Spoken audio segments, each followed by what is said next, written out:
Muito bom dia, vamos lá começar o mês de outubro, hoje sexta-feira, mês que começa complicado, na verdade no mundo como um todo.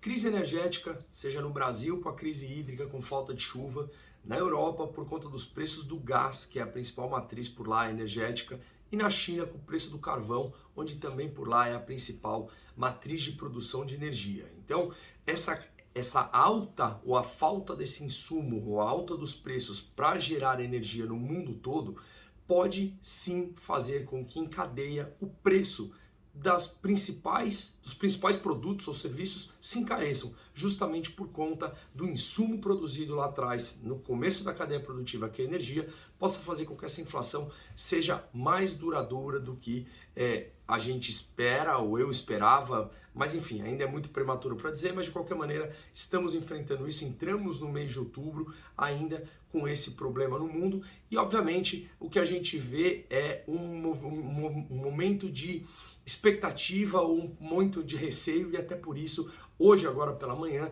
as bolsas mundiais, os índices futuros nos Estados Unidos caindo, as bolsas na Europa também em queda e na China que já entrou no seu feriado, tá? Bom, nos Estados Unidos hoje tem dados de inflação, que é super importante por lá, assim que sair eu vou postando aqui, e ontem veio dados do PIB, que teve uma alta de 6,7% no trimestre, tá? Foi uma alta levemente acima do que esperado, mas foi um crescimento importante. Falando um pouquinho da Indonésia, olha que curioso, a Indonésia teve o seu dado de inflação, só que lá atrás, em janeiro de 2020, pré-coronavírus, estava 3,60. Falo da Indonésia até por ser um país emergente como o Brasil. Agora, o índice de inflação está 1,6 que saiu no mês de setembro. Então, é um dos países em que a inflação caiu bastante ao longo de toda a crise do coronavírus e saiu ontem esse dado, ou agora de madrugada que saiu, tá bom? Na zona do euro, saiu a inflação por lá, saiu agora de madrugada, veio 3,4% anualizada, quando a expectativa era 3,3%, levemente acima do esperado, mas lembrando que o Banco Central Europeu quer manter ao longo do período uma meta de 2%. Mas claro, nesse momento o mundo todo está enfrentando um problema inflacionário nesse meio do caminho. A questão é se vai ser duradouro ou se esse duradouro pode durar mais ou menos do que isso e mexer com as taxas de juros nos principais países do mundo, tá? Falando em taxas de juros, o México subiu de 4,5 para 4,75 a taxa de juros deles, tá bom? Bom, na Alemanha ainda saiu vendas no varejo em que ela teve uma alta de 0,4%, mas a expectativa era 1,9%, então o dado caiu bastante frente ao que o mercado esperava, isso um dado anualizado, tá? E falando um pouquinho aqui do Brasil, hoje a gente tem dados da balança comercial, tá? Depois de sair dados de agosto, que eu falei essa semana, dados fiscais de agosto, que veio muito bom, um superávit de 16,7 bi, agora vem a balança comercial, tá?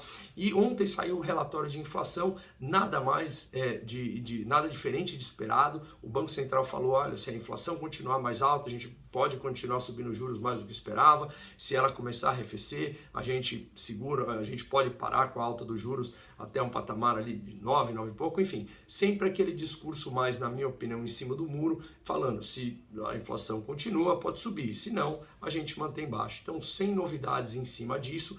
E um dado importante que saiu foi o dado de desemprego, caiu 13,7%, quando lembrando que no mês passado era 14,1%, tá? Então, um dado importante, mesmo que o crescimento seja de um lado muito grande, informal, é importante também as pessoas voltando a trabalhar mesmo na informalidade. Ainda mais eu prego bastante isso, claro que tem o seu lado negativo nisso, mas eu acho que a nossa legislação, ela dificulta muito a contratação. Por isso que nos países onde a regulação é muito mais fácil, muito mais branda, como os Estados Unidos, você consegue demitir e recontratar muito mais rápido. Mas aqui no Brasil é muito complicado e a legislação atua, na minha opinião, justamente contra o trabalhador que quer voltar a trabalhar, tá?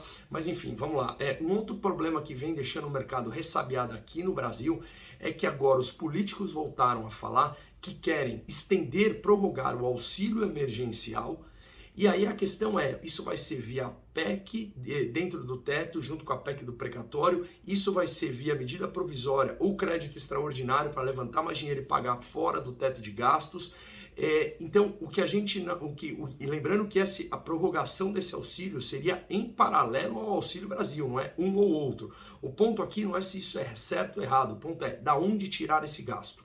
Como fazer esse gasto? Voltamos sempre no ponto que eu sou até chato falando. O ponto central é sempre os gastos excessivos que os políticos querem para si e esse Estado inchado e ineficiente brasileiro que não para de consumir os recursos da ala produtiva através de aumento de impostos. É sempre dessa maneira. E o que a gente vê é um governo falando também, a ala do governo falando que precisa segurar o preço da gasolina. Como a gente consegue segurar o preço da gasolina? Isso é algo que está acontecendo no mundo. Então a questão aqui que a gente sempre vê é se nós tivéssemos uma cabeça de diminuir esse Estado gigantesco, ele naturalmente pararia de drenar os impostos que a ala produtiva produz para bancar esses excessos absurdos que a gente vê e naturalmente isso traria mais competitividade e os preços cairiam ao longo do tempo. Mas a gente precisaria mudar e saber pensar no longo prazo. A gente é muito imediatista e pensa no curto prazo.